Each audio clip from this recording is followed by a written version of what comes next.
Hello and welcome to the Flix Forum podcast, where each episode we usually go back and look at a Netflix original film in the order of release.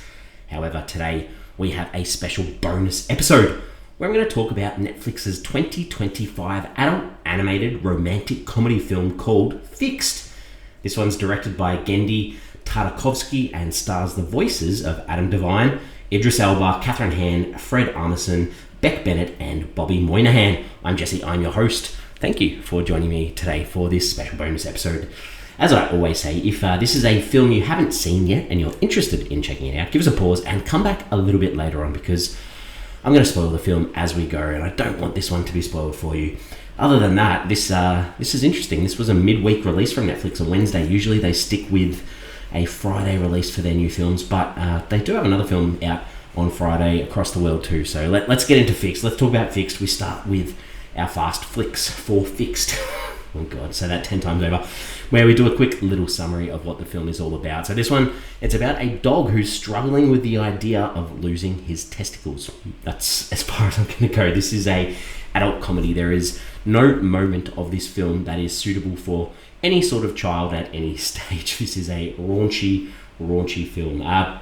This one's got a pretty good story, because I don't know if I'm going to have an awful lot to say about the film. It's a short runtime, only about an hour and 20 minutes. This has a good story about how it ended up on Netflix. But if we think about the word or the title Fixed first off, so Fixed obviously is about a dog losing its ability to mate. So around the world, in Spanish it's called meltdown. Okay, sure, yes, the dog has a meltdown because he's going to get neutered. In Portuguese it's called castration day. Very good. In Chinese it's called male dog adventure, or also it's called designated removal date. I like that one as well. In Slovak it's called smack smack. Cool. In French it's called squeak. In Hungarian it's called the last great adventure. That does tie into the back end of the film, where these dogs do go on their last sort of big adventure with parts of their manhood intact. In Italian it's called Fixed One Last Adventure. In Russian it's called Sterilized. That makes sense. And in Turkish it's called One Last Adventure just by itself. So how did this end up on Netflix?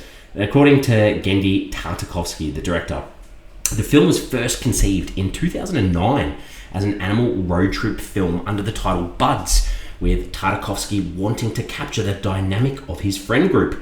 The film originally consisted of different types of animals, but after an executive suggested that it needed a stronger hook, Tartakovsky asked what if one of them is a dog and he realizes he's going to get neutered in the morning. The film was later titled The Shift before finally becoming Fixed. So if I'm thinking about the title, this does have that's the working title, but the tagline for this film, it's Bull has a problem and it's about to get fixed. Okay, yeah, makes sense. And then the other one it had was One Night to Go Dog Wild. Very, very good. All right, so July 25th, 2018, Deadline Hollywood reported that Tartakovsky was set to write and direct the film, with Michelle Murdocca producing it. Sony Pictures Animation was set to produce, marking the studio's first R-rated film. Tartakovsky previously worked on the Hotel Transylvania films for the studio. More details were revealed about the film in June 2019 at the Annecy International Animation Film Festival, where Tartakovsky stated, "It's really funny and heartwarming. It's not all about balls.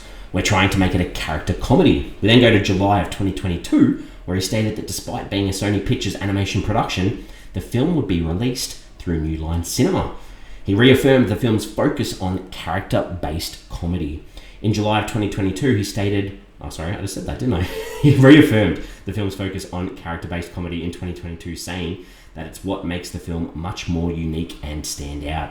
We go to June of 2023, where Tartakovsky stated that the camaraderie between the characters was inspired by Judd Apatow's films like The 40-Year-Old Version and Knocked Up. Speaking about the film with Polygon in 2025, the director, Tartakovsky, described Bull having a kind of false sense of security about his balls, like Samson and his hair, with his friends having been neutered and being just normal. Aaron LaPlante, who previously starred in Tartakovsky's Primal and Unicorn Warriors Eternal, was revealed to have a role in the film in September of 2022.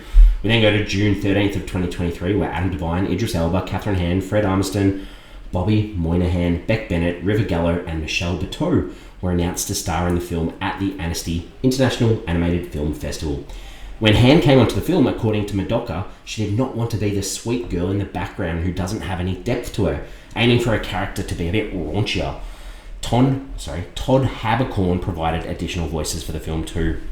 The animation was done by Renegade Animation and the Brazilian studio Lightstar Studios.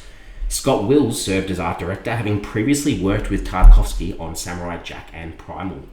Production began by July of 2022 and was eyeing completion for September 2023 when the cast was announced. While the film was originally intended by Tartakovsky to be made through hand-drawn animation, he later considered using computer animation to better sell the film. He ultimately decided to keep the film's hand-drawn animation, making it the first hand-drawn film to be produced by Sony Pictures, due to the hand-drawn aesthetic working better for the film's plot. Tartakovsky wanted the animation to be reminiscent of Walt Disney Animation Studios' Lady and the Tramp and 101 Dalmatians. And this is a personal sort of side note, I guess. It's very clear there's no human faces that are shown on screen at all as well, so that's good. He also drew inspiration from the works of Tex Avery and Chuck Jones's Looney Tunes shorts, particularly due to their emphasis on expressive animation. However, the film became more cartoony. Tartakovsky did have to soften the animation for the genitals, however, colouring the anuses a bit more subtly. The film was completed in September of 2023. It was originally scheduled to be theatrically released on an undetermined date by Warner Brothers Pictures and New Line Cinema. Animator Jason Roberto Cavallo, who worked on the film, confirmed on Instagram that the film would be released in 2023. Speaking about the film on the podcast, This Is Important, on May 7th, 2024, Devine stated the film would be released in 2025, while in June 2024, in an interview with Animation Magazine, Tartakovsky said that the release situation was still being figured out.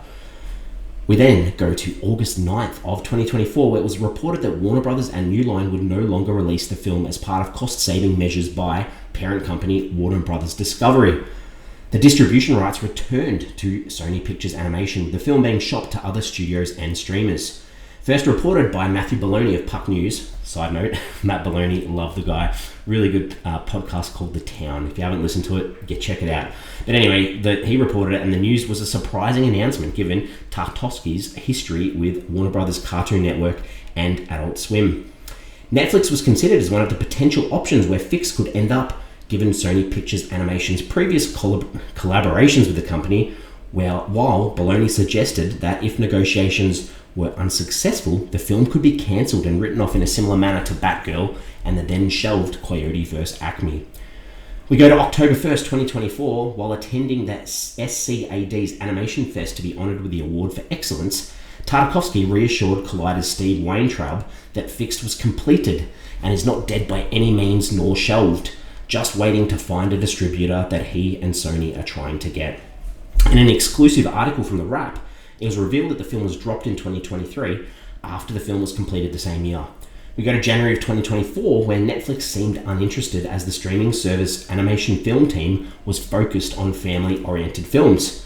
Tartakovsky offered to rent out a theatre for 3 months and pay for it himself. We then go to early of 2025, where Netflix animation series team, led by John Derridon, who oversees adult animation for the streamer, became involved, and within a few weeks, the film was sold to the streamer. The fifth theatrically released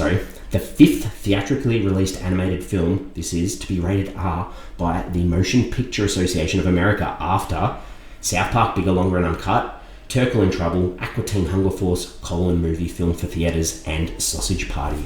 The film had its world premiere on June 11th, 2025 at the 2025 Annecy International Animation Film Festival, and it also had an advanced screening and question and answer on August 2nd, 2025 at the Paris Theatre in New York City.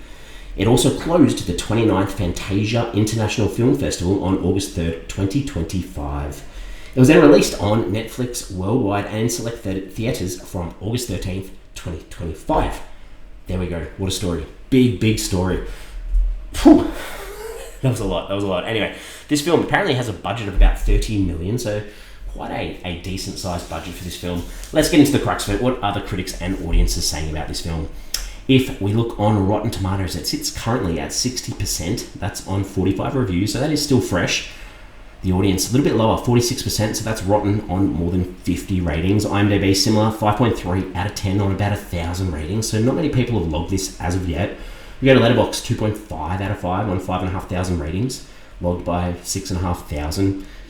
Metacritic 51 out of 100 on 12 critic reviews. So on that traffic light system of red, yellow and green, sits in the middle in yellow, but the audience sits green, sits positive, 6.6 out of 10 on 11 reviews. So mixed bag so far is what I'd say. No, you're dying to hear what are my thoughts on this film. I feel bad, but this is a huge disappointment. I was expecting to at least chuckle a few times, but really I didn't. It's got a little bit of heart in it, which sort of stops it being a complete disaster. But sorry, this film's not very good. Yeah, I feel bad. Anyway, let's talk about the character. I do like animation in general, but this film, especially adult animation, but yeah, this didn't land. Let's talk about the characters. So we've got Bull. Bull's the main character, voiced by Adam Devine.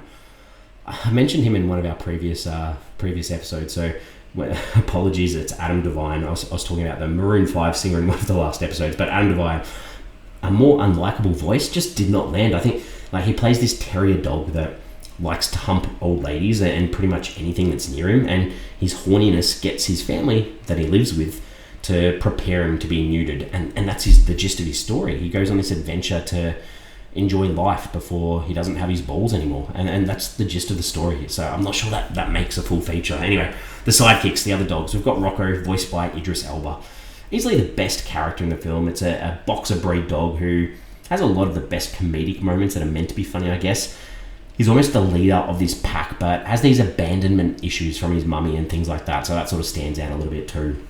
We then have Honey, Bull's next door neighbour. This is the love interest. She's a hound and he has a crush on her, and it seems pretty clear that she likes him back, but she's from a different societal class, I guess, and breed of dog, and she does dog shows, so there's that awkward tension throughout between the two of them. The other side character is Fetch. He's this dash hound who's obsessed with social media, his social media presence, and being as human as possible, so that's the traits of that one. And then Lucky's the weird dog of the group, socially awkward, does things like eating cat shit.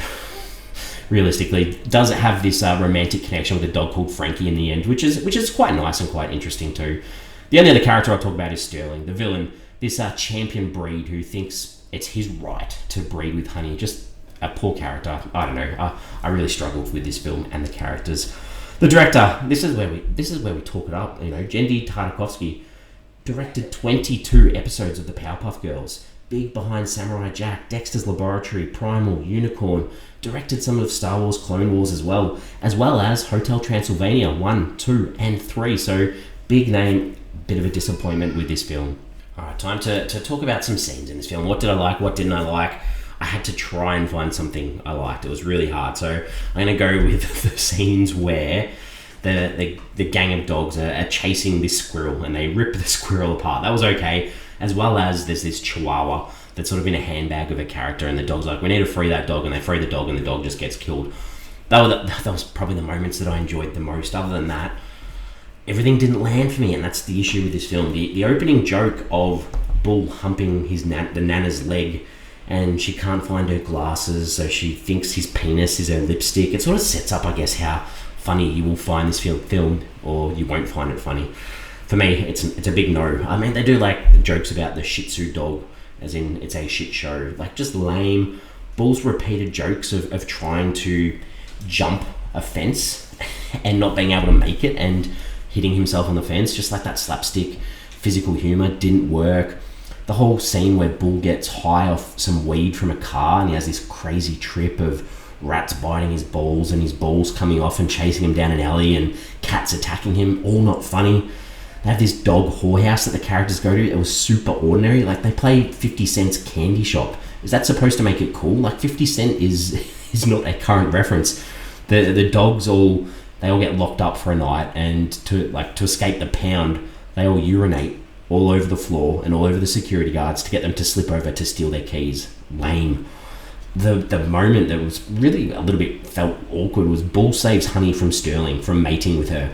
And what happens to Bull? It was just too much and not funny. And that final scene of the girl dogs all going to this club to see a bear, and it's like a stripper bear with his testicles swinging around, and all the girls are squirting honey at him. Seriously, like, they're the sorts of things that you're going to see in this film. Take what you can from it. For me, not much. But the thing that saves it a little bit, I guess, is the themes and the ideas that underplay the film, because there's a little bit of commentary here. There's that idea of dog shows and animal shows and the cruelty, and that idea of always being judged that plays out. the idea of class and society and the feeling of inferiority through dog breeds and the worry about not being good enough and the idea of elitism as well. And it sort of shows that idea that difference isn't bad. Like, be yourself, like someone for who they are on the inside, love yourself too. So those things came through strong, as well as expressing your true feelings before it's too late. If you love someone, tell them. The other side, that anxiety around castration's there too, but also friendship plays through. This pack of dogs are strong, and even though they might have their issues, they stand close to each other through those tough moments too. What did I take away from this one? There's some songs throughout, like the soundtrack was okay. They played Me and Mrs. Jones. I like that song, so I'll call that out. But I mean, as I said before, 50 Cent, just some of the stuff didn't land. Questions, ponderings, thoughts, ideas. I can probably see why a lot of studios did not distribute this film. It's just not funny. It'd be hard to sell. It wouldn't do well at the box office. So I think Netflix or a streaming service is probably the best place for it. So I guess we can be happy about that. Other than that, I'm ready to wrap this one up. We give the film a rating out of 5 stars. For me, I like South Park, Bigger, Longer and Uncut. I like Anomalisa, the claymation, like that movie. I like Sausage Party. Some people don't, but I even like that. These are all those R-rated comedies that work, and this one, it just doesn't. The only thing that sort of saves it, as I've touched on, are those little pieces of heart that are scattered throughout. So I'm giving this a 1.5 out of 5, very low for me. Apologies. We're on socials. We've got Facebook, we've got Instagram, we've got X, formerly known as Twitter. Give us a follow, give us a like. The question I just wanted to put up there is that idea, that age-old saying of dogs being a man's best friend, or a person's best friend. Is that true? I've never had my own dog, I guess. Like my wife's family's had a dog and great company, all those sorts of things. But is it true? Do you need a dog to keep you company throughout life? Let me know. Other than that, we have a huge back catalogue of Netflix original films that we have covered on the show, 450 plus counting, I think. So if there's a Netflix original film that you've seen, give it a search for us and have a listen and see if you agree or disagree with our thoughts on it. Other than that, I do appreciate your time in listening to this. As always, we are back on Monday with our regular episode, and I will see you then.